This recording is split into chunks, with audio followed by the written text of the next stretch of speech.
Hi, everyone. Oh, Judy just left. I'm sorry, Lorraine. Hi, Lorraine. Sorry. Hi, sweetie. That's okay. That's perfect. Okay, so this is the conversation for Secrets Installment 3, chapters 15 to 20, and also Proverbs, large number to large number. Let's see, Proverbs. I think it's chapter 91 to 101. So we're way up there. And this time we've heard from quite a bunch of interesting people, actually. Did anyone get a chance to look at that? So yeah, it was Indira Gandhi, and then we had Geraldine Ferraro and Walter Mondale. Oh, no, I'm still... Wilson, Muhammad Ali, Jerry Falwell, Tammy Faye, Mesner, Kitty Wells, Tammy Wynette, Conway Twitty, and Jim Morrison. So a bunch. Hi, Julia. Hi. So that was an interesting bunch. If anyone has read it and has anything they want to say about it, I have one thing that was interesting. I thought they were all interesting, but one struck me. Anyone had a chance to look at it? No? No, it's okay. All right. So the one that I thought was sort of kind of funny and interesting was what Jerry Falwell said. Yeah. He talked about, let me see, it's very brief. He says, if we didn't talk about how evil other people are during Sunday church services, would you still go? I thought that was funny too. That is pretty cool. I mean, he kind of knew what he was doing. And it's so true. We so enjoy having someone to blame. Good for him. I guess you could say that the fire and brimstone of the Old Testament appealed to me more than Jesus' messages of forgiveness. So anyway. All right. So. But isn't he the one though too, Christine? Kevin pointed out that he said, at least I got them into the church or through the door. I think so. Yeah, that's actually interesting because that's one, when he was talking about it, I thought, why does that sound familiar? But it hadn't been released yet when he was talking about it. That was really cool that he picked it up and then it just came out a few days later. Yeah, that was really cool. Well, that makes me think of a piece from our Secrets last week about Lizzie Borden. Like, at least there was an increase, or no matter how bad things appear to us or seem to us or how we perceive them, there's always an increase of that interest or that investment, the growing of the micro droplet that's infused in us as the divine, as the sacred essence that we are. So in the tiniest things, there's always an increase. God says there's always, even in the things that are negative. Right. Yeah, I think it said even Lizzie Borden held the door open with her parents one time before she jumped in. Right. But that's really the thing is about every single drop counts of love, every choice. So, all right, well, dive into Secrets. I'm sure you're dying to do that. Talk to me about it. Well, I, for one, was surprised to hear that we could have been incarnated as a dog or a cat. Really? I don't know. As much as I like animals, I never thought about that. Well, if we think about evolution as it's explained, from that human prototype that we've evolved from the single cell, and we get to the point where the ape or the gorilla, now we evolve from that, then we have been maybe an animal. I didn't find that surprising, but what I felt, I thought, I love animals in the sense I hate to see them killed on the road. You know, I've had a dog. He was a farm dog, so he was never in the house. But when I was a young girl, we lived for a year with my grandparents on the farm while my father was deployed overseas. And Garget, that's a cow disease. That was this beautiful collie's name, Garget, was around the house, you know, especially for table scraps after supper, because there was no dog food in those days. This is the early 50s. That I knew of commercial. There might have been, but we couldn't afford it. And we were near the chickens. I was near the cows. And I didn't have a great affinity for them, but I have kind of fallen in love with a dog. Angela and Gary have Noah. He's our grand dog, and we love him. But I thought, I don't have a great affinity as an animal lover. And I'm thinking, man, I missed out, because it says if we weren't one of those, a dog or a cat that's formed a personality and is now ready to individuate, you missed out on a great experience. So, but maybe I was, maybe I wasn't. I just thought that was, like you said, it was interesting for you, Judy, to figure out that even the animals and the plants are all part of, they all have a microdroplet in them as a group soul, right? But the part that got me was, gee, I might have missed out on a great experience. Maybe I would. Maybe I don't know for sure. Do I? You have that experience? Yeah, that's great. Does anybody? I was just suddenly thinking about Hinduism, and it's really big on reincarnation. Does anyone know? Because I don't. Whether their reincarnation cycles include animals and stuff? Anyone know? Because I don't know that. That's a question I'm going to go answer. I couldn't understand what you asked. Reincarnation is central to Hinduism. My question is, does it include reincarnation, you know, starting with animals or you know, or is it just human? I don't know. So that's the question I'm interested in. Whether you also incarnate as animals, or that animals incarnate. Yeah, exactly. I don't know the answer to that. Yeah, but it's interesting to think about that. Yeah. So, but right. What I thought was really interesting was, and I know we're focusing on Proverbs and secrets here, but that this week's message from Rami was very clear about, just because plants and animals and rocks, you know, don't speak in the same way as humans do, doesn't mean that they're less than. So, you know, Judy, when you were speaking, what I'm feeling is that this is really just us dissolving another artificial boundary of separation, you know, and it was all kind of seamlessly woven together. When I saw that thing from Rami, you know, so, and it was also interesting. Lorena, you probably haven't looked at your email, but just this morning I sent you an email about the art of thought, because he says, talk about it in all your Zoom meetings, because that's really the central and only thing we need to remember to dissolve all separation.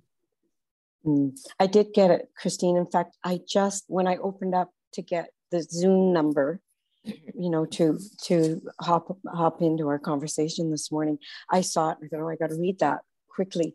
So yes, I did read it, and everything you said I totally agree with. So I'll send that out.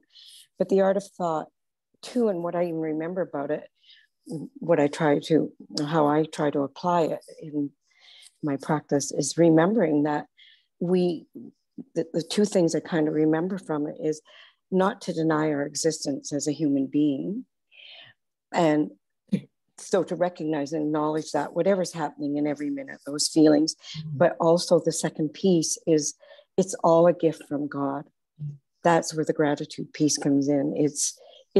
I have to remember my source. I have to remember I think they use the sunset as an example of, you know, the sunset can be a sign for the little squirrels to get their nuts eaten or gather their nuts. It's a sign at the end of the day, we're going in for dinner, but to remember that it's a gift from God, right?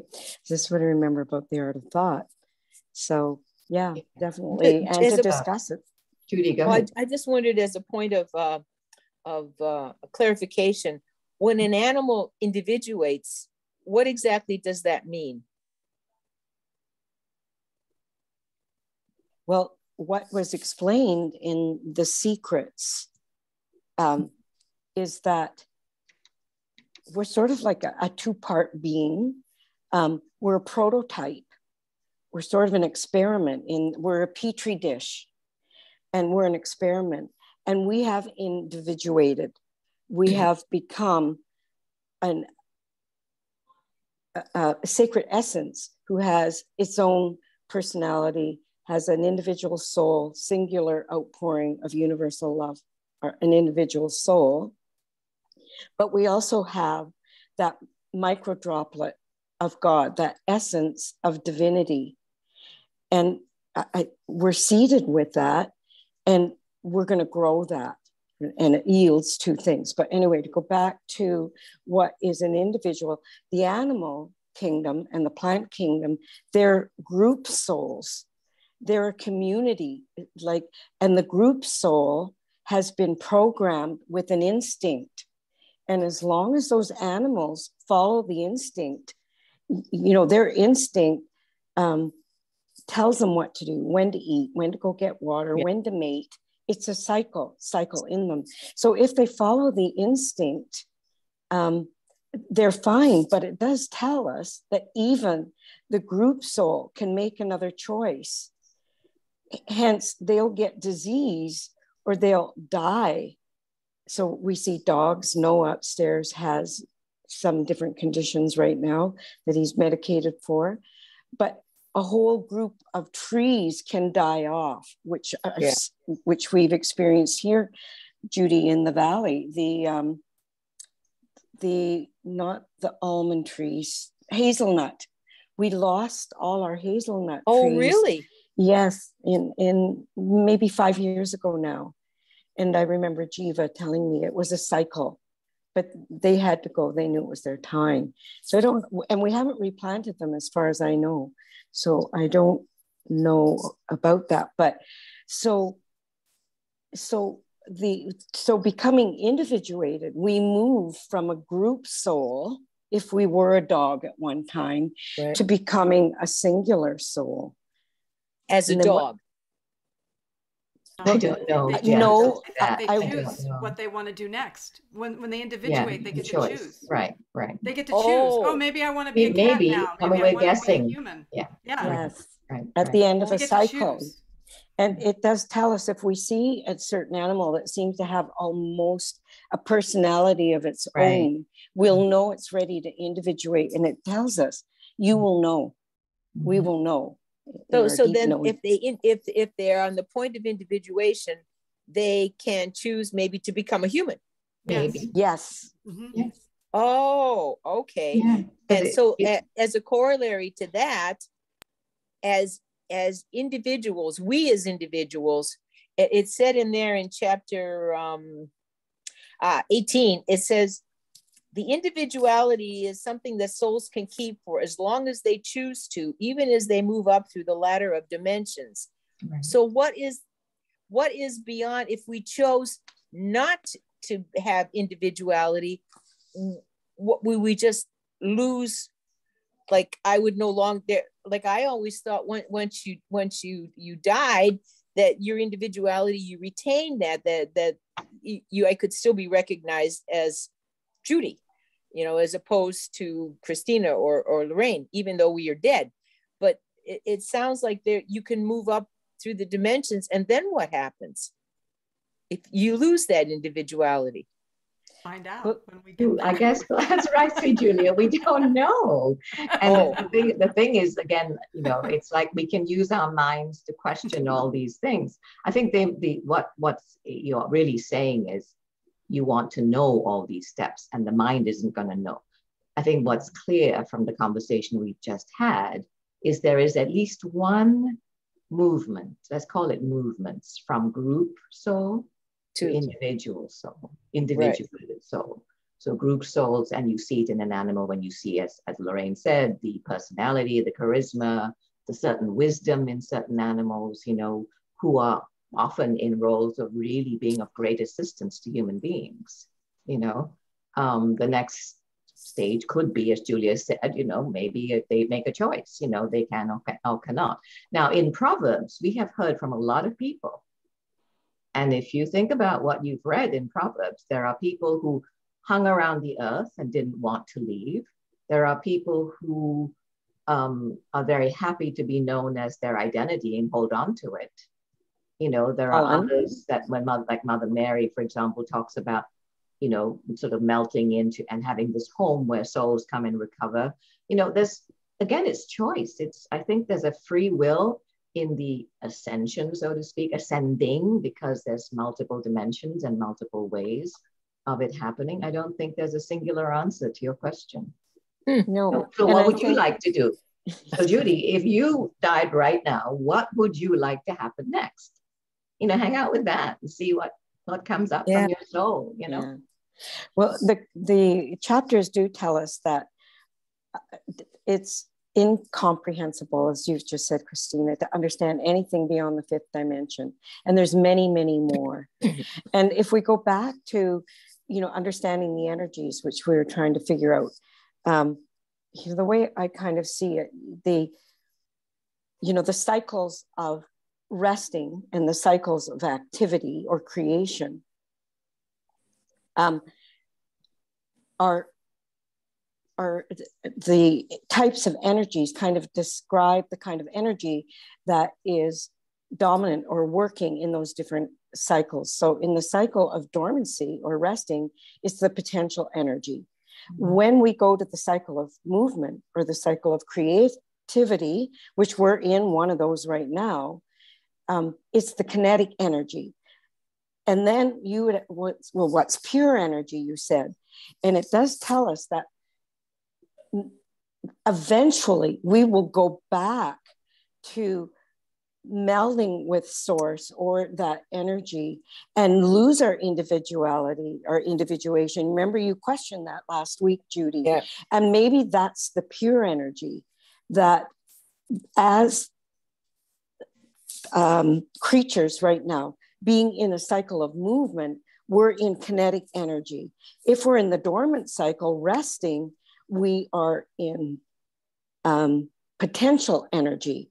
It's all the same, but its characteristics are different in the different cycles that we're in. And then what I would say too is when we are in this rest cycle, what does it call it? Sustained animation.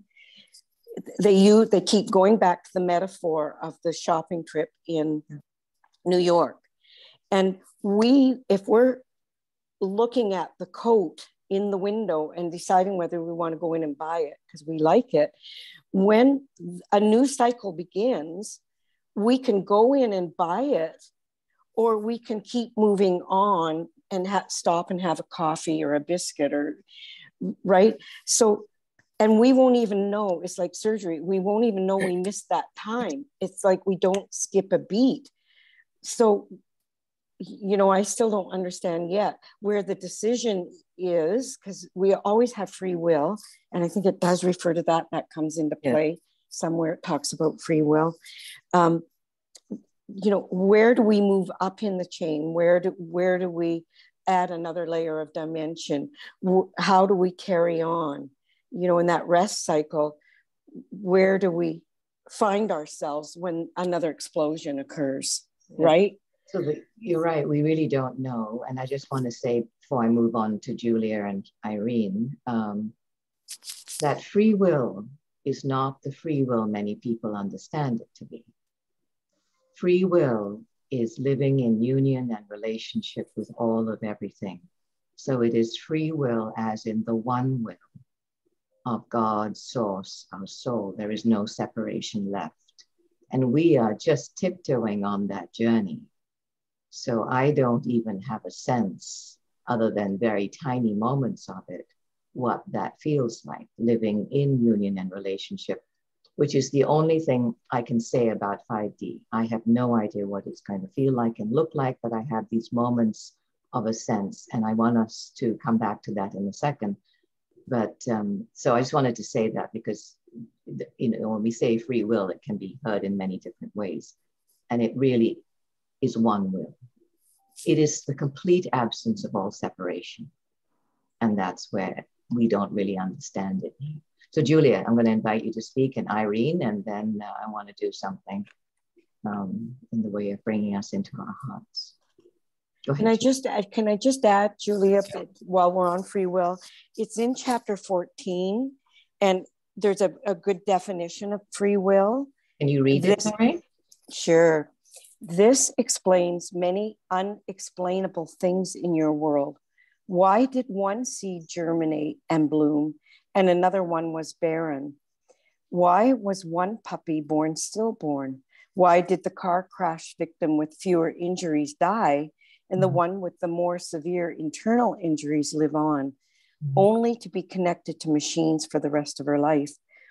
Why did carbon monoxide poisoning kill everyone in the family except the oldest member? So that's just giving me examples. The definition is to decide with God or creation, or of its own volition. Right. Which is separating ourselves and going into the dream, as A Course in Miracles says, which is not real. So it's making up our mind on our own, which we cannot really truly do. So yeah, exactly. It's to decide with God or creation or of its own volition. Right. So go to chapter 14 to review that. There's a little bit more. Sure.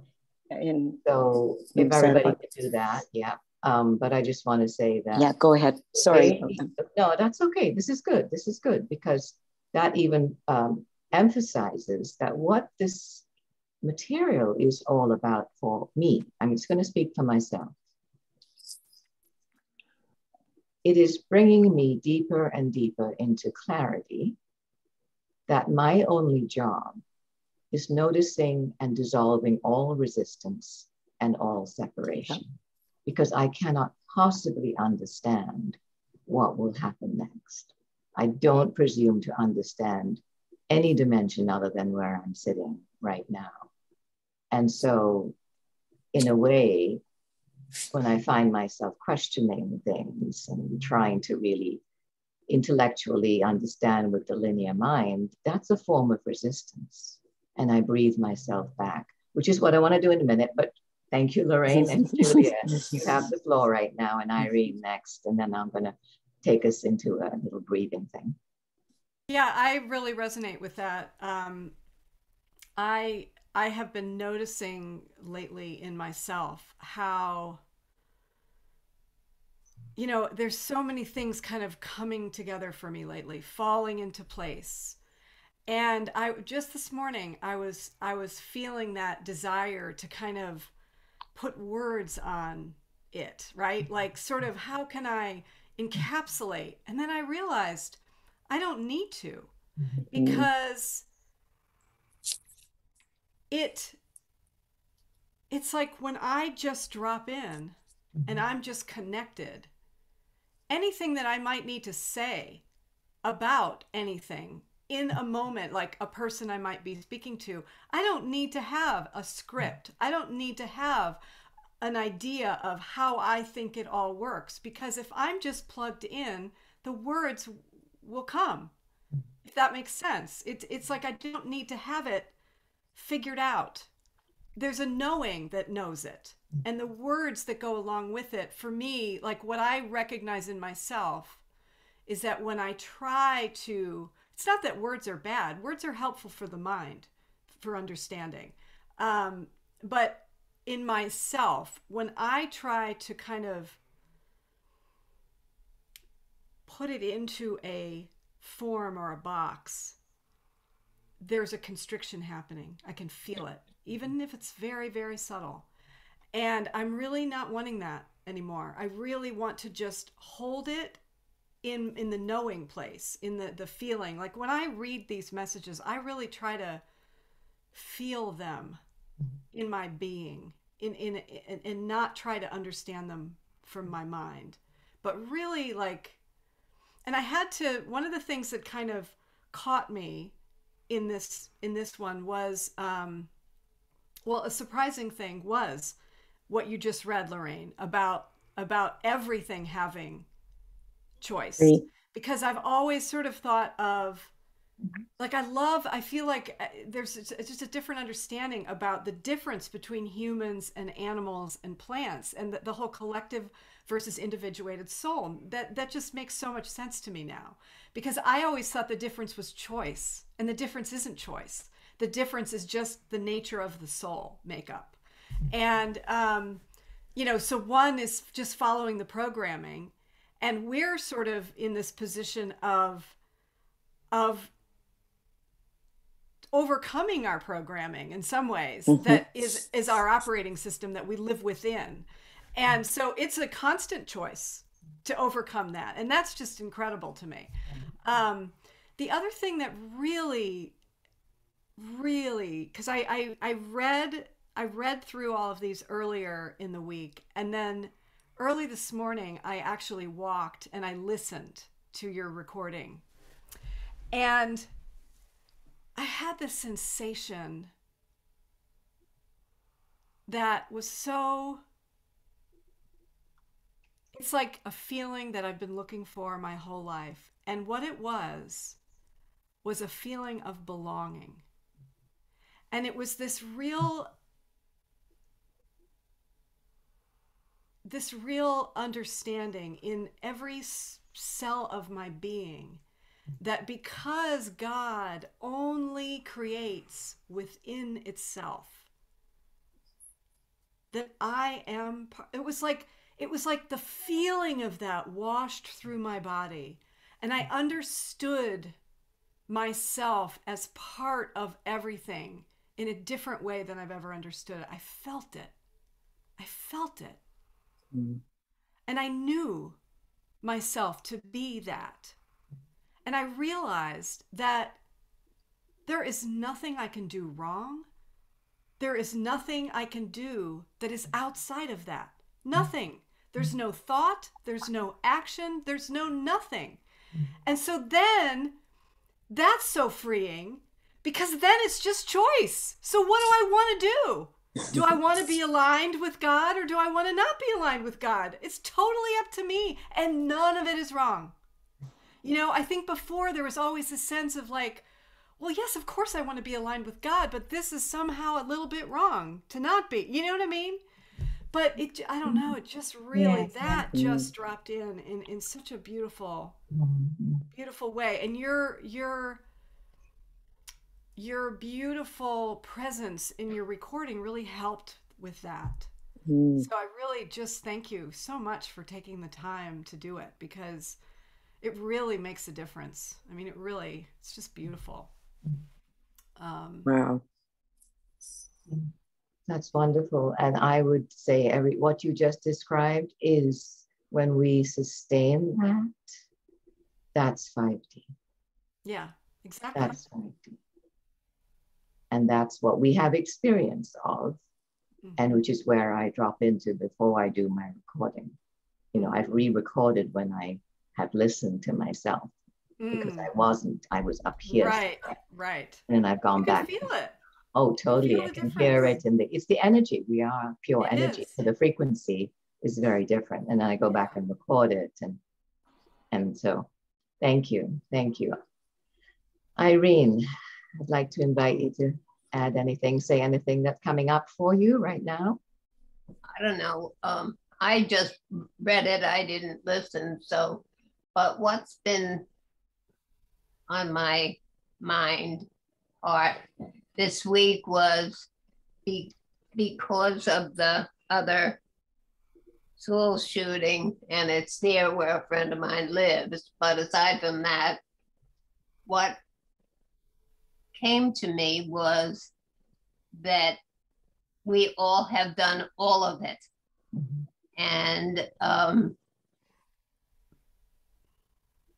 and so that our I'll say our person's tendency to, when everything happens that hits the news, is to judge it and to find, oh, that's not me, I'm not like that, in this life I'm just a good person. But to not judge it, and or not judge the people as evil and not like me, and the great separation of myself and all the rest of what appears to be going on.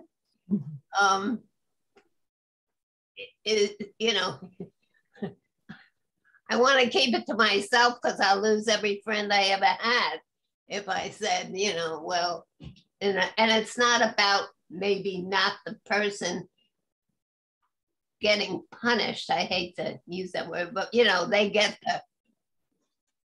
whatever the current punishment is for killing people, but that I recognize that I also at some other incarnation did this too, or I'm not separate from the people who are murdering and killing and doing whatever they're doing, and so that I have to love those people, love the people who are killing other people right now, because if I don't, I didn't love, or don't love myself either. That I think as I judge the behavior of all the other people, I'm separating myself from the other people. Now I know that's in the world, and that but I think that we have to, since I'm doing world incarnation right now, it's within the world that I have to make peace with the world. And I have to make peace with all that I have done and everybody else has done when they are in the world, when they're on earth, created in personhood on earth. And I find that difficult. It is. That's on the whole scheme of things, and oh yes, sure. I'm not judgmental, but I listen to the news. Yeah. And everybody's judgmental, and that's why we listen to the news. Let's see who we can judge today. Well, that's like what Jerry Falwell said. Yeah. I mean, there's always somebody out there to judge and blame, and that's easy to do. But and separate ourselves from that person. So right. That's not me. And so to take myself out of that mix and say, well, it was me. I did that too. Yeah. All of that is inside each one of us, because everything is inside God. And so that's a perfect segue, Irene. Thank you for that, into what I wanted to do. So here we are, about the halfway point, 11:35. Let's just take a breath. Let's close our eyes. And I would like to just walk us through, that's using a mass shooting like that. Let's just hold that, okay? Let's just do exactly that. Apply the art of thought to exactly the situation that Irene is talking about. So sit comfortably and close your eyes, and I'm just going to talk us through this very softly and slowly, and let's see how we feel at the end of it. So when we finish, we can sit quietly for a moment and then share how it feels.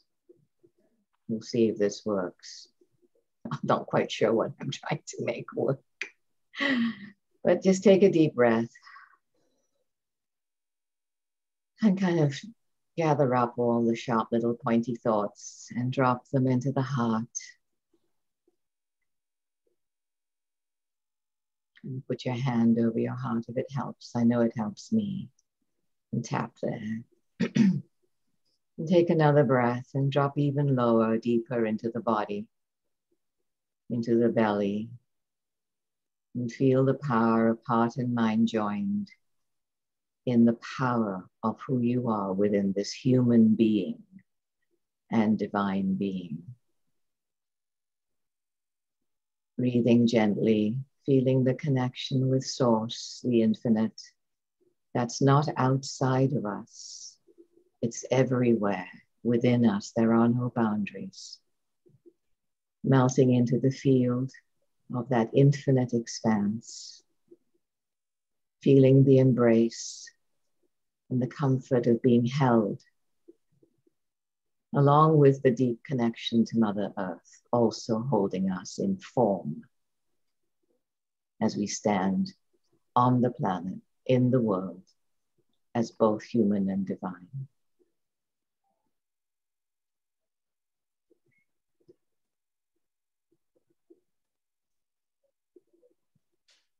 So let's for a moment think about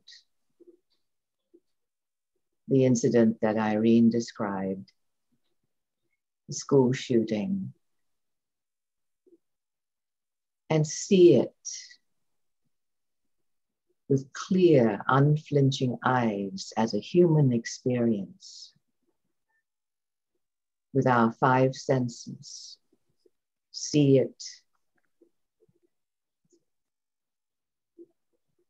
as much as we can, imagine it, hear it, touch it, taste the fear, the horror of all of that, of children shooting children. There is nothing to fear in it as we stand as Christ. And we don't want to turn away, we want to look at it and know the human experience with the five senses.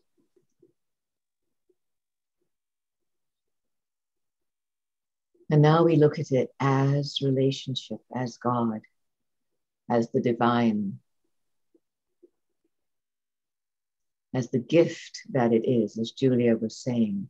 Everything is an okay choice. There are no wrong choices. The boy who did the shooting didn't make a wrong choice. The children who are dead didn't make wrong choices. It's all in service to each other and to the whole. So acknowledging and appreciating the gift from God that it is, as hard as that might be, is the second step in the art of thought. And now feel the relationship, the flow between the two. They're not disconnected, the human experience and the gift from God, the divine experience. In that relationship, feeling that flow, the lack of separation. As Irene was saying, it's all within us. It's all within us.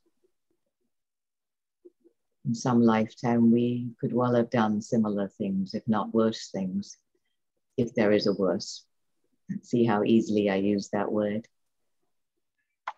And feel all of that, the relationship, the flow. And as it's flowing, and the reason it's so important to feel that movement is it empowers us, because if it's moving all the time, then it isn't fixed.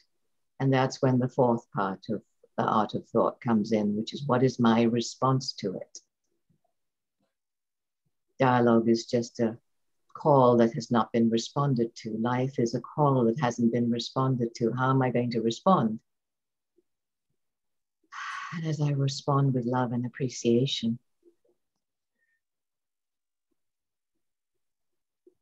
I can hold that point of remembrance for everyone, the observance and remembrance.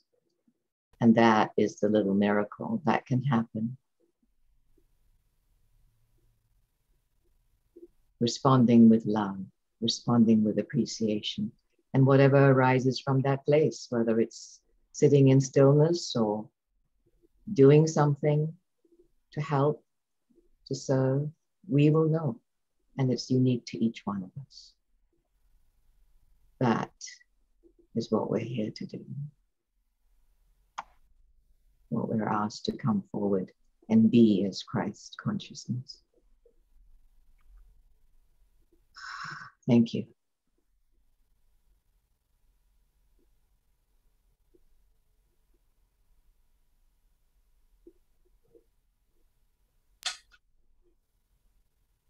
No boundaries anywhere, dissolving all boundaries. I'm going to see if I can read you these. I found this blog this morning that was incredible because it was just in a few words said exactly what's happening right now. And they were talking about since the solar eclipse on Friday, Saturday, the energies have been intense. And here's what she says. The force of the incoming energies is pushing us through the eye of the storm and into the heart of your soul. Drop your attachments, your expectations, and any ideas of how life should be. Release any resistance and allow yourself to surrender into this time and just be with what is happening. When you do, you will find yourself falling into a space of peace and joy that will exceed all of your wildest imaginings. So we're being offered the gift at this time, these days, past and the next days and weeks, of dissolving all remaining separation that arises. And boy, have I been seeing a lot and facing it in myself.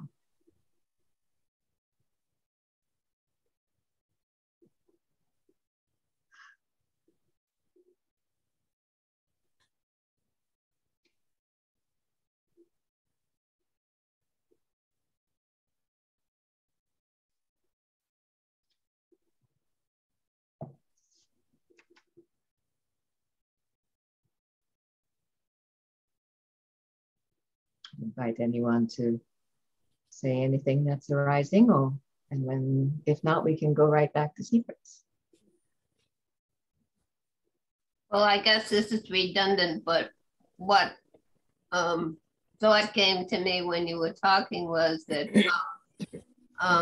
that there is no other than me. You know, there's not me and you, and there's just us. That we're all it.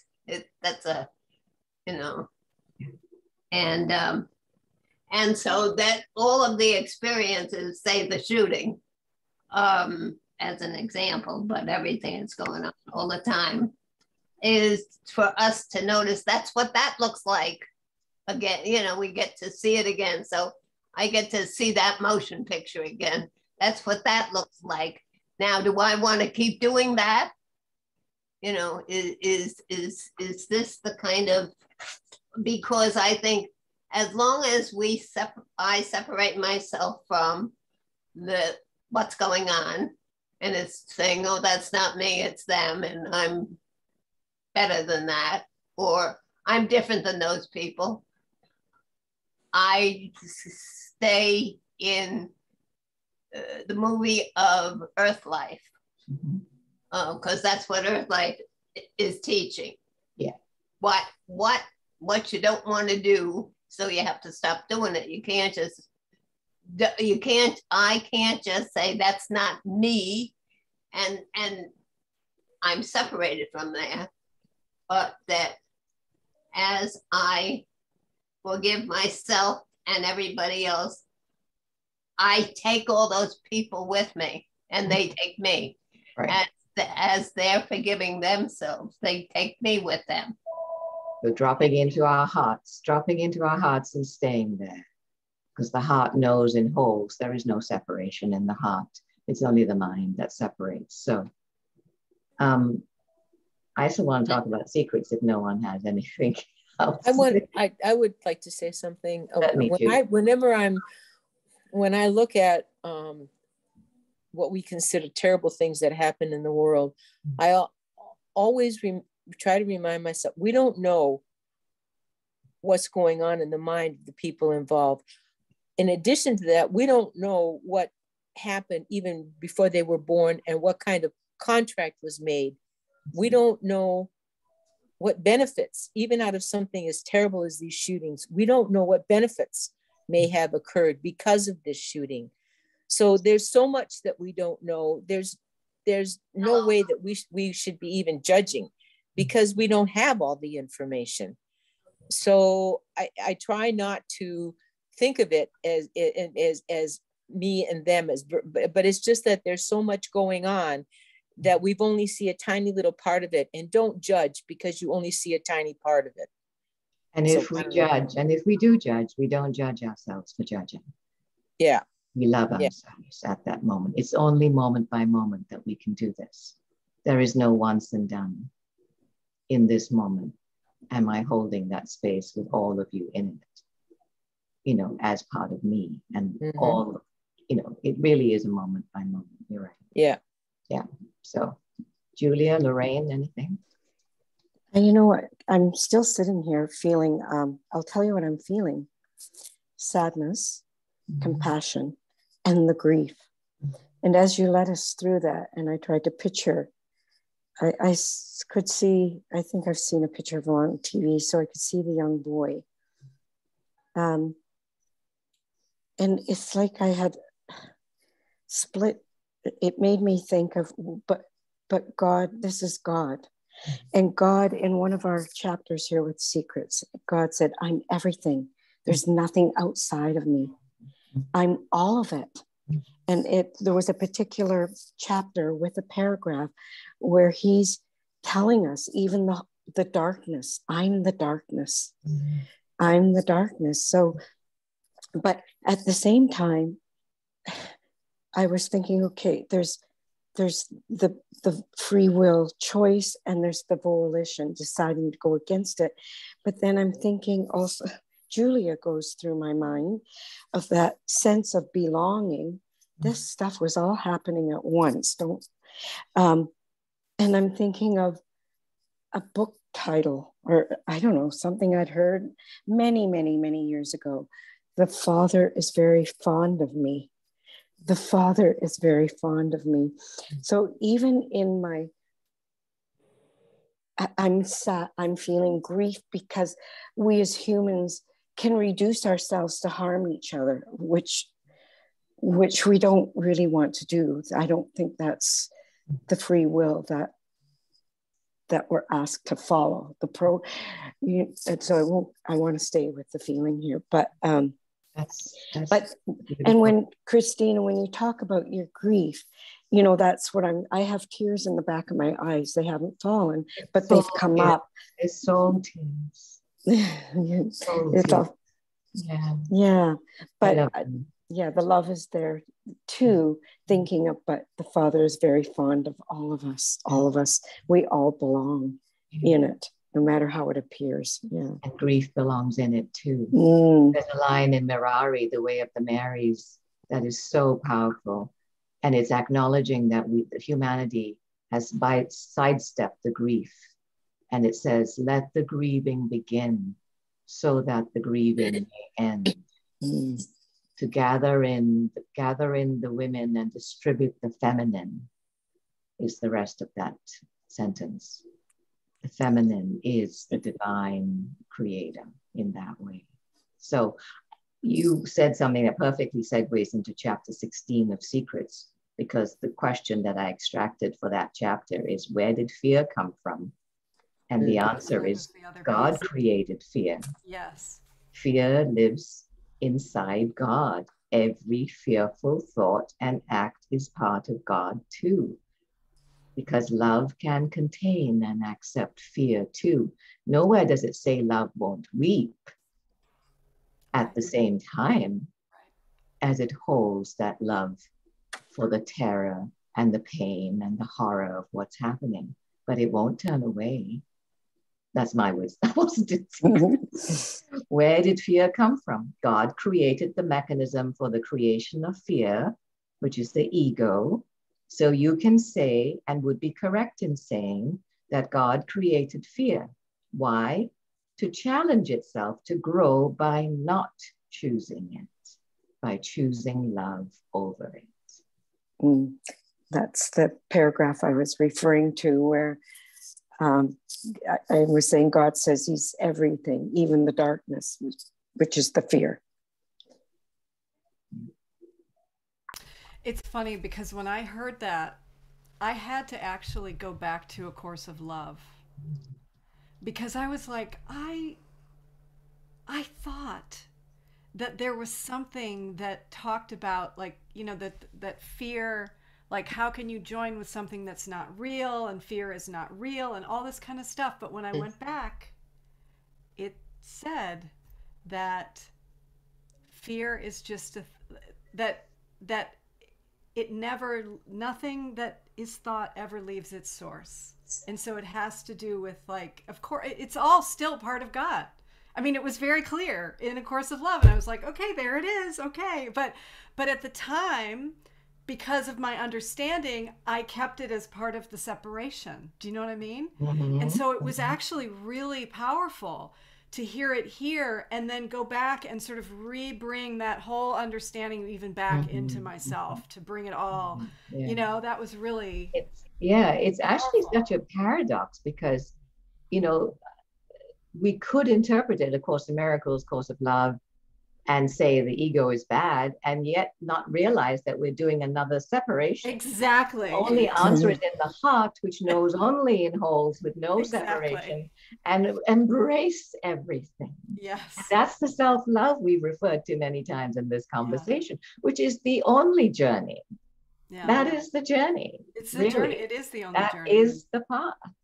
Mm-hmm. When we can truly say we love ourselves, we will be living in union and relationship with all, you know, which is the, and I always love this line from A Course of Love, which says the only difference between God and you is that God is in relationship with all of everything all of the time, and you are not. I am in relationship with something some of the time, everything some of the time, some things all of the time, but not all of everything all of the time. All the time. So that's where we are. So let's go on. Let's see this chapter. What's chapter 17 about? Anybody? Did anything jump out? So that's about what will happen at the end. We've talked a little about that. The important fact for you to realize is that you, yes, little old you, is helping to create a new part of God right now. Right now, as we hold each other in this gathering and all the people who watch this video. Think of it as a high yield certificate of deposit at a bank. It's the interest that's redistributed to form the new Godhead. I'm not even sure I understand. Well, I don't. I just kind of take it in here. What is a Godhead? I mean, I really can't answer that question, but I feel it's like, I don't know, some kind of name for the different playgrounds of creation. Right. Mm-hmm. There is a Godhead whose playground this is, and they can do things, and they are symbiotic. We talked that was in a previous installment. They talked about, you know, one can have the head of a bear on a zebra or something, you know. If you can think it, then it's happening out there somewhere. So doesn't it also say, you know, with each new cycle, with each new explosion, it's God, I don't want to use the word separating. It does say literally, yes, you can interpret it as the explosion being many, many gods. Technically, you're right, but they're all united. They're all one. And each of these new gods is a Godhead. So the cycle we're in right now and who refer to God is a Godhead. And it tells us we can't even comprehend the larger picture above that, right? But what I thought in this chapter 17 and 18 and 19, what really grabbed me was that we're here to grow more of God, and our spirit grows an aura. That deposit, we're like the goose that's making golden eggs, and with each cycle, where the crop, where the tree, where the goose, the eggs are being harvested, they're the interest, and they make a new God. They make a new Godhead. Our sole purpose is to grow God Did any of you guys get that? And that the Which micro chapter drop was that in? it's one of the well, 17, you will be like a crop that, so let's see. Where does it talk about aura? I remember that, but I can't think where now. Let me see if I can find that, Christine. The aura, it just blew me away that our two purposes are, was it in 15? I think it was in 15. No, it's in 19. 19 talks about aura, number 4. Okay. The second way let's look at it. Let's see what it actually says. Yeah, I can't find my 19. Oh, yeah. Where is it? Yes, okay, that's got right, it. 19. Oh, there's that's 20. Oh, there it is. Number 4. 19, number 4. There is a second way that spirit grows.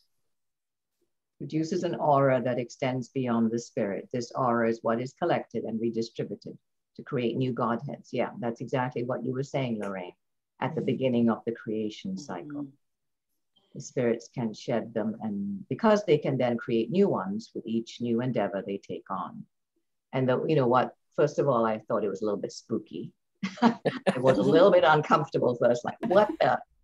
You're gonna harvest something from me? That's how I first. But then it said, like, it won't happen until you are ready. Till I'm my choice. Okay, your fine. Choice. Good. But then I thought, I know, I was happy to hear that too. Yeah, it was like, but again, then I thought it's not really any different for a woman who has long hair, growing her hair. Yes. And then taking it, cutting it off, and giving it to be made into wigs for people who need it. That's a great analogy. That's a wonderful metaphor. Yeah. Yeah. But I do want to acknowledge that I feel inside of myself, the reason it felt spooky is because on and off over the years, and I haven't gone deeply into it, but I want to just say it, that there is a thing that's out there, one of these distortions.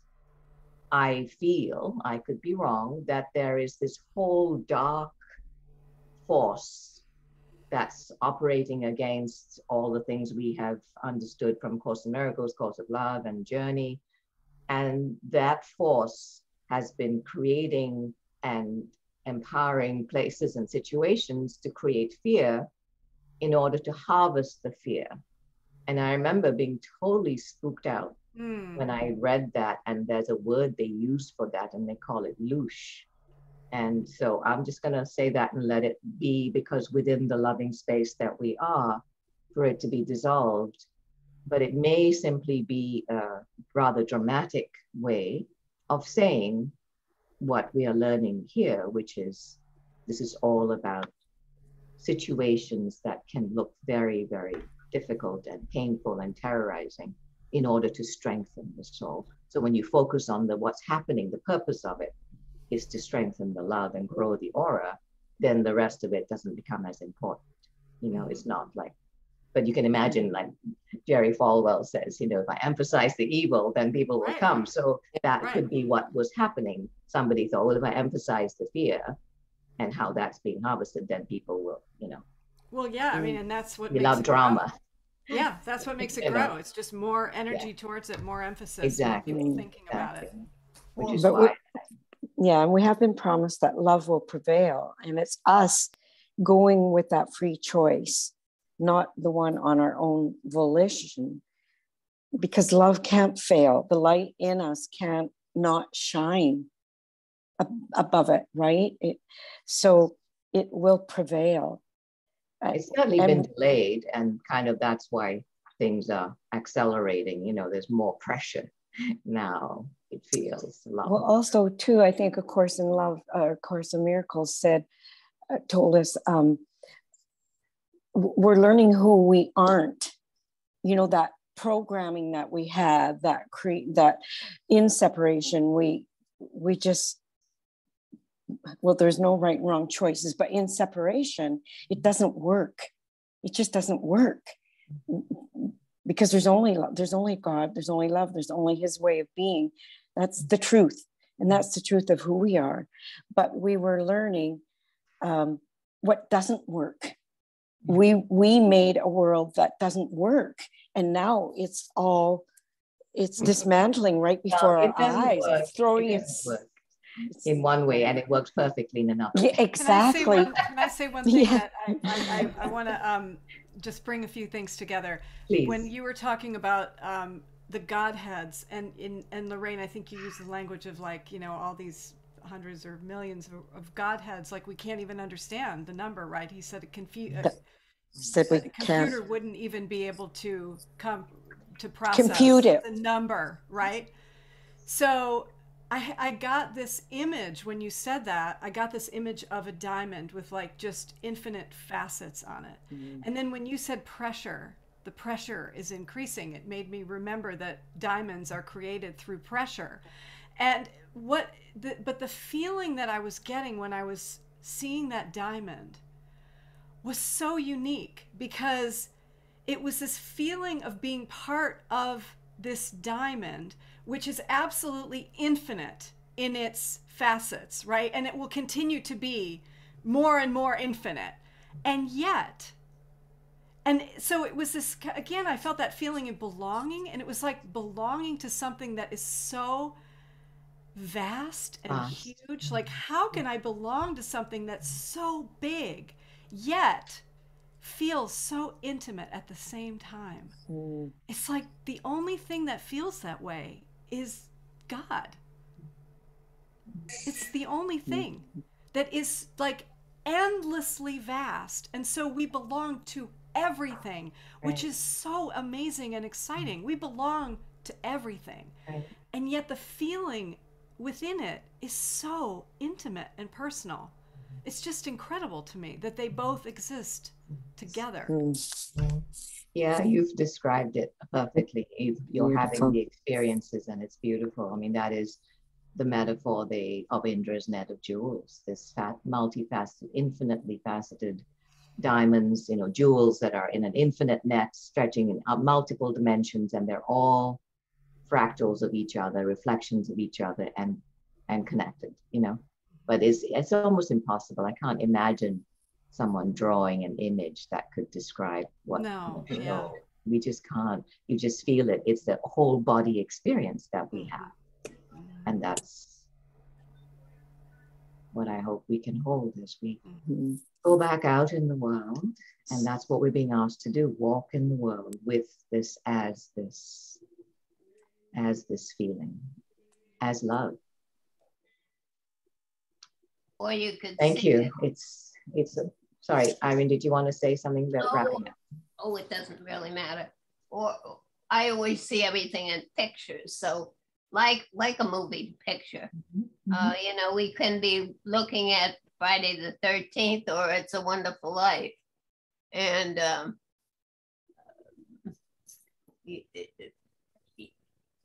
if you see it as a moving picture, like you go to the movies and then the film stops and the lights go on and you walk outside and the sun is still out. And you went, oh, it wasn't real. It was just a movie. And so then we have a choice of, you know, what movie do we want to see? Do we want to watch Friday the 13th or It's a Wonderful Life, you know? And whatever's in front of us, that's there to strengthen our ability to dissolve the boundaries, whatever boundaries we feel arising in us. So yeah, it's all a gift. And that's what the Art of Thought says. Experience it fully as a human, experience it as a gift from God, experience it in relationship and union. And then what is your response? That's what's asked of us. What is our response? Love, appreciation. And let the miracles flow. And let the miracles flow. Love you guys. Thank you so much, Christina. This was so powerful for me today. Love you guys. More next week, perhaps. Yes. Yes. Tomorrow, if anybody wants to join, we'll look at that Rami and I'll send that out, Christine. I'll email you. Thank you. I love you guys. Love Bye. You. Bye. Bye, everyone. Bye.